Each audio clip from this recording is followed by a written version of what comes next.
Usa ela nessa noite, fala conosco, ó Deus, aquilo que precisamos ouvir da tua parte. Em nome de Jesus, ó Pai, traz revelação do alto céu e fala conosco, ó Deus, em nome de Jesus. Amém. Glória a Jesus, louvado seja o nome do Senhor. A paz do Senhor Jesus. Amém. Boa noite a todos. Que bênção, né, irmãos? Estar na presença do Senhor, poder adorar a Deus, saber que o fôlego de vida vem dele. Amém? Tudo em nós é para Ele. Essa noite trago da parte de Deus uma palavra que tem por título O Fim para Novos Começos. Amém? Nós não gostamos muito de falar de fim, de final, não é verdade? O final, o fim de algo, muitas das vezes nos traz tristeza, dor. E Deus, Ele me deu esse texto já tem muitas semanas, começo do mês ou final do mês de novembro. E o Espírito Santo de Deus falava comigo assim: minha filha, o meu povo tem que aprender a lidar com os fins, a lidar com aquilo que acaba. Irmãos, nós não compreendemos a morte e nós não aceitamos a morte. E por quê? Porque quando Deus Ele nos criou para que tivéssemos vida eterna. Ele colocou Adão e Eva lá no Éden para que eles desfrutassem do Éden e desfrutassem daquilo por uma eternidade. Só que quando o homem peca, ele dá acesso, né, abre uma porta para a morte. Então,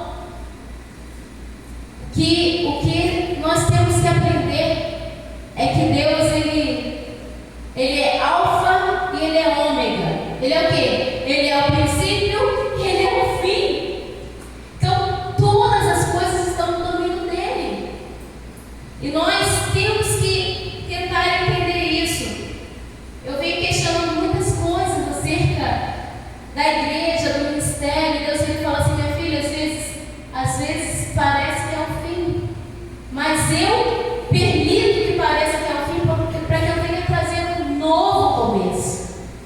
Então, nem tudo que parece que acabou ou que tem acabado é para mal. Muitas das vezes é para o bem. Amém? Então a gente vai aprender isso nessa noite.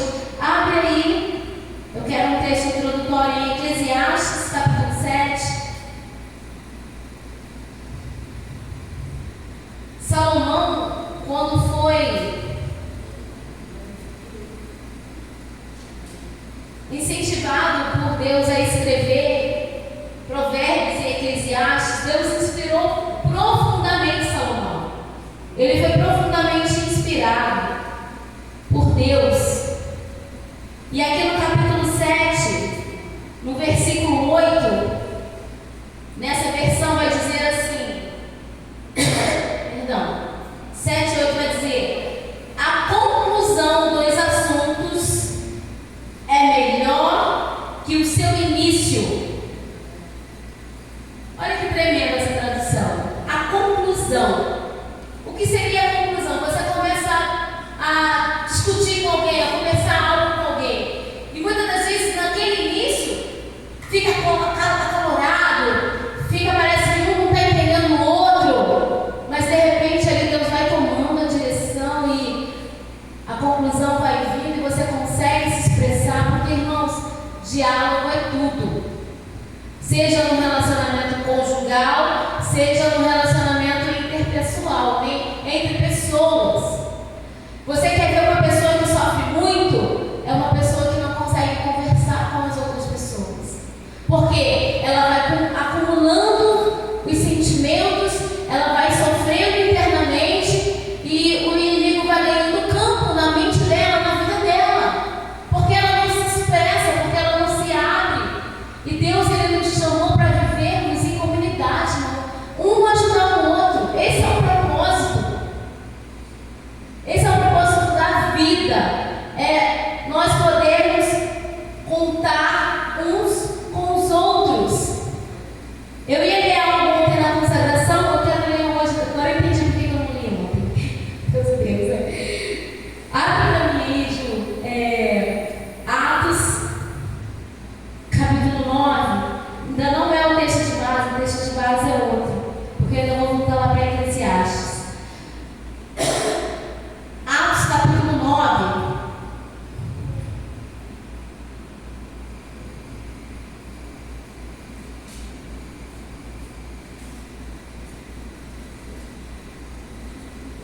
Deixa eu ver aqui o versículo direitinho.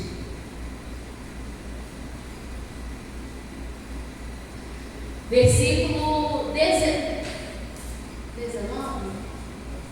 Gente. 32. Não, 39.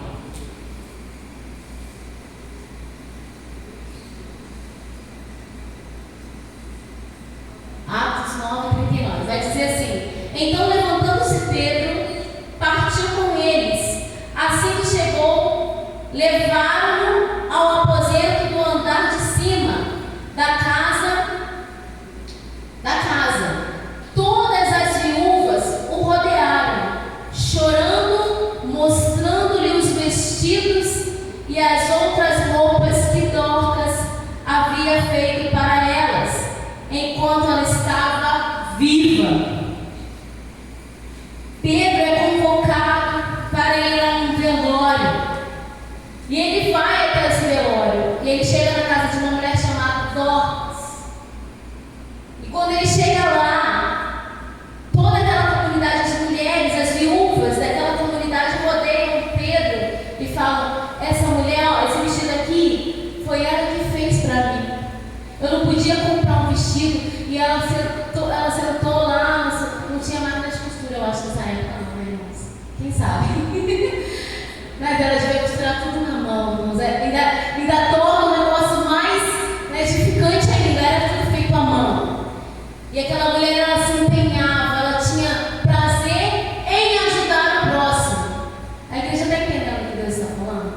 E todos ali começam a chorar, a falar: ela é especial, ela é essencial para a nossa comunidade. E de repente, Pedro faz o seguinte, e Pedro pediu que todos deixassem o quarto. Em seguida, ajoelhou-se e orou, e dirigindo-se à mulher morta, ordenou-lhe: Tabita, levanta-te. E ela abriu os olhos e, vendo a Pedro, sentou-se. Irmãos, quando você sabe lidar com pessoas, quando você é essencial num lugar, numa comunidade, na família, Deus, ele tem prazer em não te deixar morrer. Você entende o que é isso? Que coisa maravilhosa é essa? Não, Dorcas, você não vai embora agora não. Você é necessário nesse lugar. Então, levanta-te. Volta a espírito no corpo dessa mulher. E aquela mulher ressuscitou. Então, o que o Espírito Santo de Deus foi falando comigo acerca de, dentro desse texto, volta lá para Eclesiastes, por favor. Quando nessa versão diz 7:8, melhor, cadê? A conclusão dos assuntos é melhor do que o seu início, e a paciência vale sempre mais do que a arrogância. Bota para mim a versão ARA, por favor, porque é a versão mais conhecida de todos.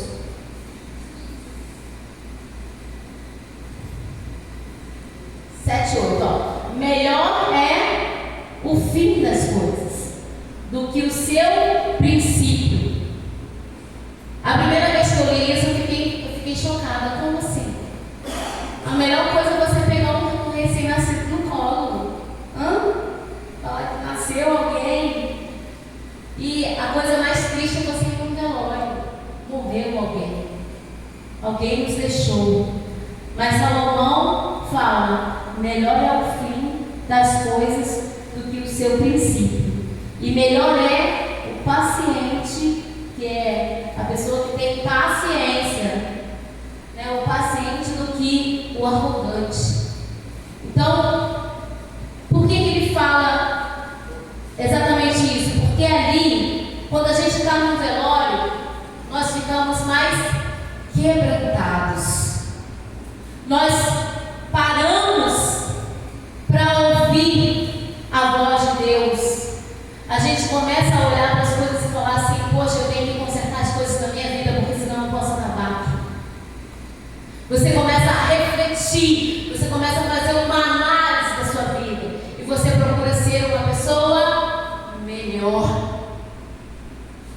que Deus está falando para nós nesse final de ano.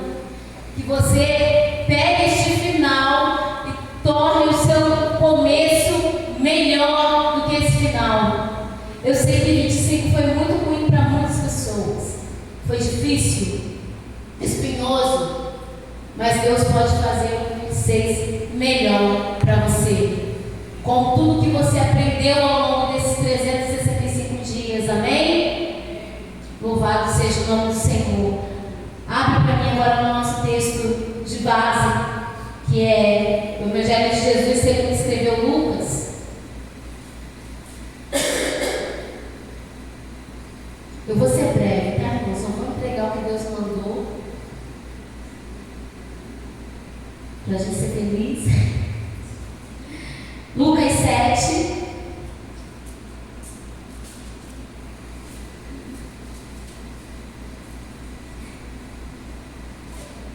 A partir do versículo 18.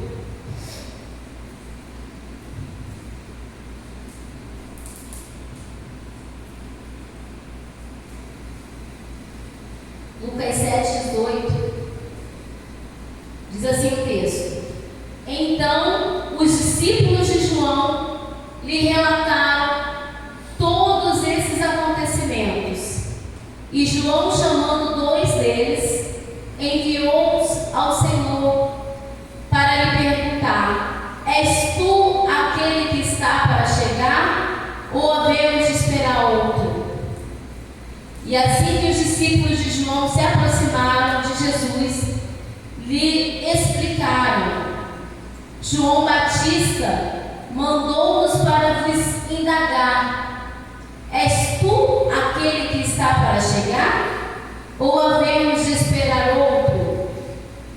E naquela mesma hora Jesus curou muitos de doenças e todos os tipos de sofrimento, bem como de espíritos malignos, e concedeu visão a muitos que eram cegos.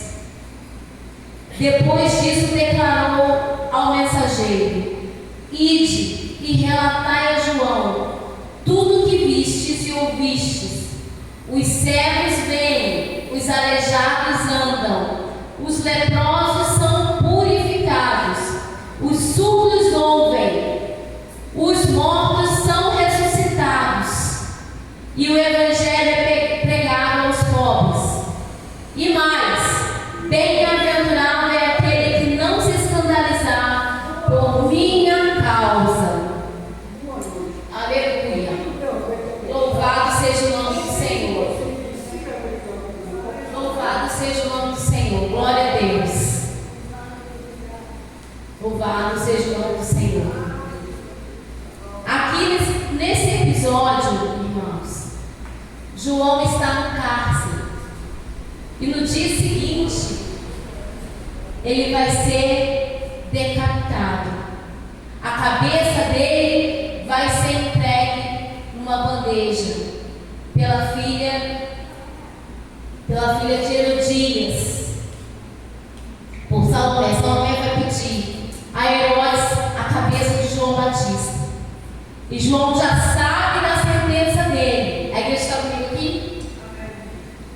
João já sabe da sentença dele. Amanhã é meu fim. E eu quero ter certeza se o meu primo é mesmo Cristo. Porque, para quem não sabe, João Batista e Jesus eram primos. E quando João vê Jesus vindo no deserto, ele fala o quê? Eis ali o Cordeiro de Deus que tira o pecado do mundo. Ele apresenta Jesus à multidão, ele batiza Jesus, ele vê os céus abertos, ele ouve Deus declarando que Jesus é um filho amado e que as pessoas deveriam obedecê-lo. Mas no momento de dor dele, no momento de seu final, o questionamento veio: é o certo mesmo Cristo? Ou nós temos que esperar outro? Ou vai vir outro? João, ele sabia que Jesus não ia tirar ele daquela situação, que ele iria ter que cumprir o que ele veio para cumprir. O tempo dele tinha acabado. Então, no momento de dor, irmãos, é natural os questionamentos, é natural a gente se ver com muitas perguntas, com a cabeça confusa, embaralhada. E Deus te conhece. E a resposta de Jesus era bem simples. Jesus começou a fazer o quê? O que ele sabia fazer? Operar milagres, a curar, a libertar. Mostra para ele, fala com ele que vocês viram aqui, e diga para ele que os mortos vão ser ressuscitados. Essa foi a mensagem de conforto que Jesus mandou para João Batista. João, você vai partir amanhã, mas naquele grande dia você vai ressuscitar. Eu vou ressuscitar você. Você não vai ficar morto para sempre. Eu e você, quando partimos dessa terra, não vamos partir para sempre. Vai ter um novo início para nós. Vai ter uma... O Senhor vai nos ressuscitar em glória para vivermos com Ele. Quando Deus fala essas coisas ao meu coração, irmãos, eu fico emocionada, porque nós aqui nessa terra, a gente vive um ciclo tão, né? Você nasce, cresce, trabalha, vive para trabalhar, tem os momentos de diversão e sofre, não. Mas o teu prazer está na presença do Senhor, amém? Quando a gente entende isso, quando a gente descobre isso, a gente vai modificando a nossa maneira de pensar. Jesus, ele mudou vários finais durante a sua trajetória aqui nessa terra. Ele estava vindo com uma multidão e ele encontrou uma outra multidão que vinha com a viúva de Naim, que estava indo também enterrar o seu filho, e ali ele ressuscita o filho daquela mulher. Ele muda aquele final. Aquelas pessoas estavam certas, vamos para o enterro. E Jesus transformou o enterro em vida. Transformou o luto em alegria, em festa. Então, Deus tem as maneiras dele de agir. Ele fez isso com Lázaro. Ele fez isso com a mulher do fluxo de sangue. Aquela mulher passou 12 anos buscando uma cura, indo em diversos médicos, gastando todo o seu dinheiro. Mas por um momento ela ouviu falar de Jesus. E também ouviu falar que ele iria passar lá perto de onde ela morava. E ela ficou dentro de casa, irmãos? Não. Ela se levantou com o pouco que ela tinha, com a pouca força que ela tinha, e disse: eu vou tocar e eu vou ser curada. Ela usou a fé para mudar o final da história dela. E é isso que o Espírito Santo de Deus quer que eu e você façamos a partir de agora. Que a gente venha usar a palavra dele para mudar aquilo que o inimigo quer colocar um ponto final. Aquilo que o inimigo está dizendo para você que acabou. Deus, ele pode mudar essa situação. E eu quero deixar duas palavras, dois salmos. E eu quero que você receba eles em forma de profecia, amém? Abre para mim no Salmo 144.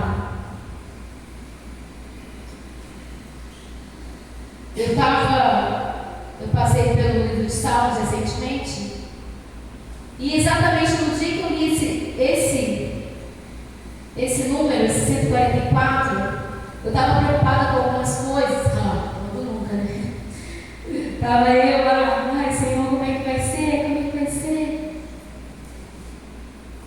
Deus, quando eu comecei a ler esse salmo, Deus falou: eu estou falando com vocês, 44 vai dizendo assim: bendito seja o Senhor, minha rocha, que adestra as minhas mãos para a guerra, meus dedos para as batalhas. Ele é o meu aliado, é a minha fortaleza, meu protetor, e eu junto dele me abrigo. Ele a mim submete os povos. Senhor, o que é o homem para que dele tomares conhecimento? Em outras versões diz: o que é o homem para que tu dele se lembre? Ou o filho do homem para que por ele te interesses? Olha o que o salmista está falando, irmãos. Quem sou eu para que o Senhor se preocupe comigo? Para que o Senhor tenha interesse na minha vida? Aleluia. Onde eu estou? O homem é semelhante a um sopro, seus dias como a sombra que passa. Senhor, inclina os céus e desce, toca os montes para que fumegue, fulmina os raios e dispersa os inimigos, arremessa tuas flechas e faz os debandar, estende, dai de alto tua mão, salva-me, livra-me das grandes águas, da mão desses estrangeiros, cuja boca fala mentiras e que com a mão direita estendida juram falsamente.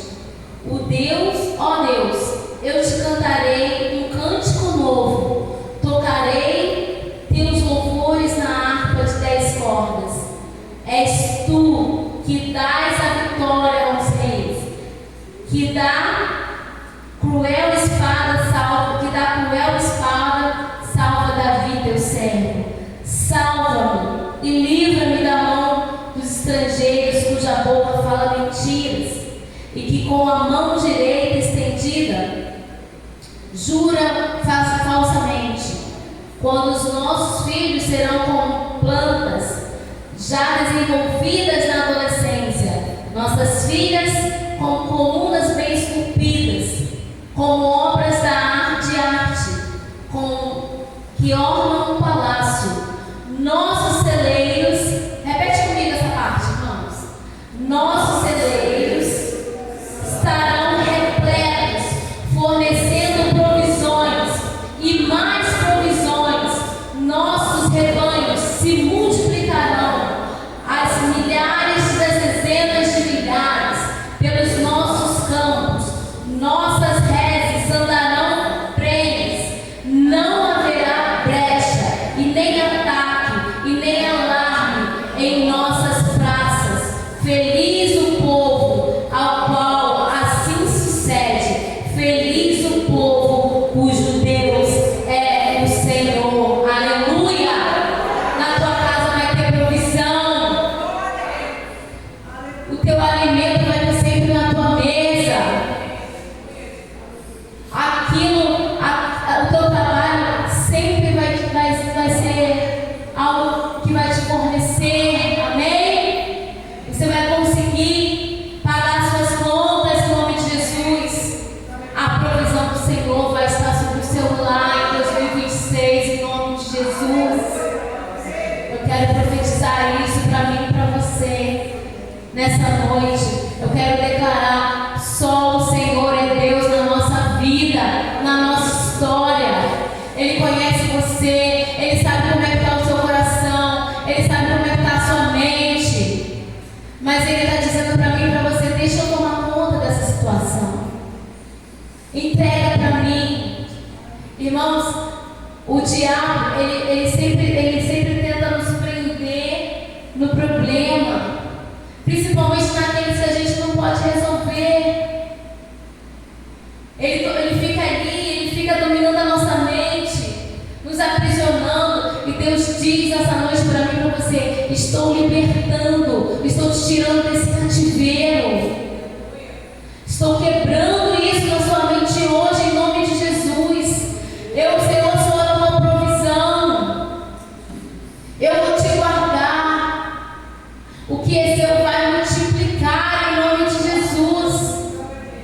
Quando o salmista declara aqui,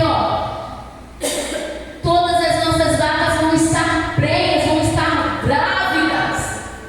Quer dizer, sim, não vai faltar o alimento, não vai faltar o leite, não vai faltar nada, porque o Senhor vai estar provendo em nome de Jesus. Eu falei, meu Deus, muito obrigada. Nossa, você não sabe como eu chorei quando eu li isso aqui. Falei, obrigada, Jesus. Porque Deus, Ele conhece, Ele sabe como é que está o nosso coração. E quando chega o final de ano, a gente já sabe tudo que a gente vai enfrentar em janeiro. A gente quer até pensar em férias, a gente quer até pensar, em se divertir. Mas a gente sabe o que nos espera lá no começo do ano. Mas Deus diz, eu vou ser sua provisão, amém? Eu vou te fornecer o que é necessário. Você vai ver a fartura do Senhor. E agora o 91, para a gente concluir aqui, em nome de Jesus.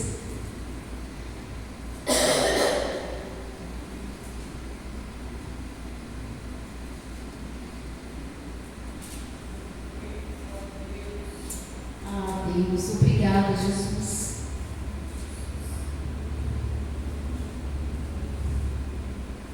Glória a Deus.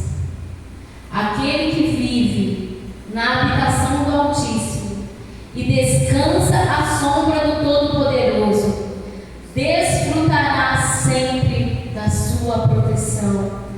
Sobre o Eterno declara: Ele é meu refúgio, minha fortaleza, o meu Deus, em quem deposito toda a minha confiança.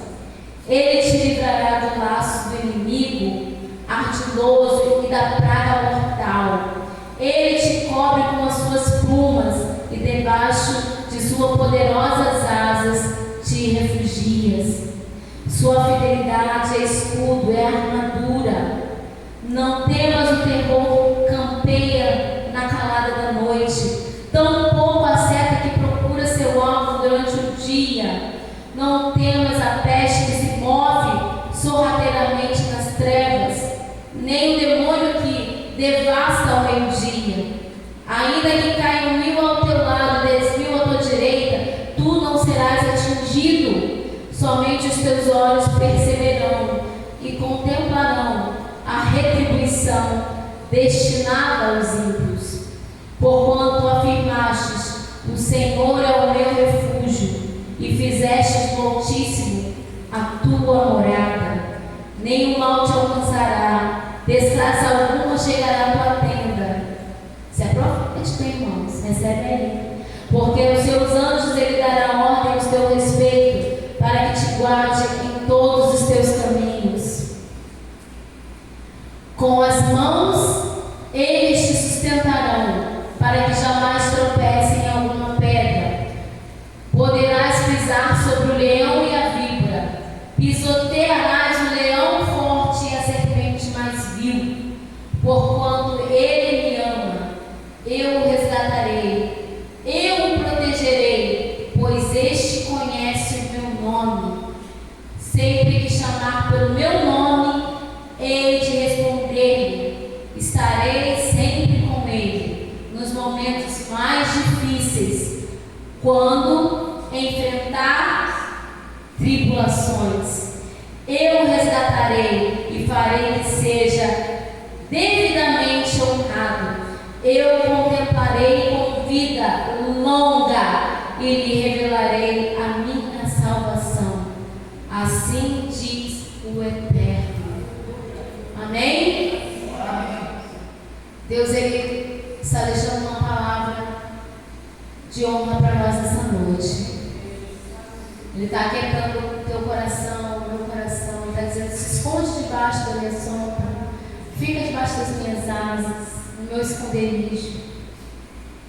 Não deixa que as tribulações desta vida te afastem de mim. Continua confiando em mim. Deus, Ele não fala que nós vamos, que a gente não vai ter problemas, irmãos. A palavra diz que a gente vai ter tribulação, que a gente vai enfrentar adversidades, que há demônios que estão sorrateiramente durante o dia, caçando a gente durante a noite. Mas se nós estivermos debaixo das mãos dele, Ele nos guardará. Amém? Ele nos dará livramento. Ele fará com que a gente passe pela tribulação e seja vencedor em nome de Jesus. Então, que a partir de hoje você comece a olhar tudo que te acontece de uma maneira diferente. Não, aconteceu, Deus, Ele tem um porquê, Ele tem um propósito e Ele pode transformar essa situação para o meu bem, para que o nome dele seja glorificado, principalmente. Então, quando você põe isso, eu imagino João no cárcere, esperando uma resposta, esperando que aqueles informantes trouxessem a resposta de Jesus, falando: claro que sou eu, João, eu sou o Messias, eu vou te tirar aí dessa prisão, você não vai morrer amanhã. Mas não, o que os informantes que os discípulos de João trazem é: ó, nós vimos ele curar cegos, ele curar surdos, nós vimos ele libertar pessoas endemoniadas, nós vimos toda sorte de enfermidades serem repreendidas e as pessoas serem curadas. E ele disse que os mortos vão ser ressuscitados. Então, que você comece a colocar um propósito na tua vida. Eu quero servir Jesus com todo o meu coração. Eu quero entregar totalmente minha vida para Ele. Eu quero fazer parte do que Ele tem para mim. Eu não vou ser mais uma multidão. Ah, você canta assim, Ana? Você, Jaqueline, você vem aqui cantar esse ano? Não quero ser mais um. Qual? Você sabe o nome lá? Você não vai ser, fala assim: eu não vou ser mais um na multidão. Não, você vai cumprir o propósito que Deus tem para a sua vida. Você não vai deixar a dor te vencer, você não vai deixar a adversidade te parar. Você vai romper em nome de Jesus. Deus tem um novo começo para você. Quem conhece aquela história assim? Para entrar uma roupa nova tem que sair uma velha. É assim, a vida é assim. Para que entre algo novo, algo velho tem que sair. Ó, não é uma maneira não, irmã. Olha. Né? Esse plano também não. Estou falando de situações. Estou falando de adversidades. Aleluia. Pode vir, já. Glória a Deus.